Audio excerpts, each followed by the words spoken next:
छत्रपती शिवाजी महाराजांवर बनलेले हे 5 पिक्चर जर तुम्ही अजून बघायला नसेल का नाही तर स्वतःला मराठी माणूस म्हणायचं सोडून द्या. आणि हे स्टेटमेंट फक्त त्यांच्यासाठीच आहे ज्यांना मूवीज बघायचा नाद आहे, नाही तर नाजूक मनाच्या लोकांना लगेच त्रास होईल. मला माहिती आहे फक्त पिक्चर बघून आपण महाराजांना पूर्णपणे कधीच समजू शकत नाही, पण तेच पिक्चर बघून आताच्या जनरेशनला किमान महाराजांची तोंड ओळख तर नक्कीच होईल. पहिला पिक्चर आहे फर्जंद. तर कोंडाजी फर्जंदांनी फक्त 60 मराठी मावळ्यांना सोबत घेऊन अवघ्या 3 तासात पन्हाळा किल्ला कसा परत मिळवला होता ते या पिक्चर मध्ये दाखवलं. दुसरा पिक्चर आहे फतेह शिकस्त.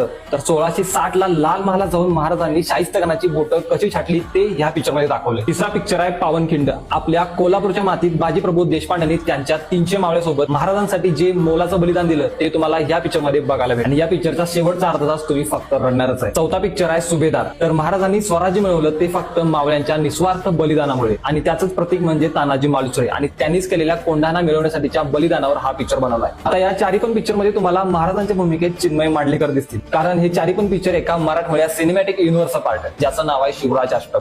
गेल्या 15 वर्षात महाराजांवर फक्त 10 ते 15 मूवीज बनलेत, तरी पण काही लोकांच्या पोटात दुखते आणि ते म्हणतात एवढे पिक्चर कशाला. मला तर असं वाटतं एवढ्यानं काय होतंय, महाराजांवर डायरेक्ट 400 ते 500 पिक्चर बनवू द्या. महाराजांच्या प्रत्येक मावळ्यावर आणि प्रत्येक प्रसंगावर एक पिक्चर बनला तरी चालतोय, मग कोणाचं काय दुखायचं ते दुखू दे. आता 5व्या पिक्चरचं नाव मी कॅप्शन मध्ये दिले, ते चेक करा आणि ही रील तुमच्या शिवभक्त मित्रांना शेअर करून कमेंट करा जय शिवराय.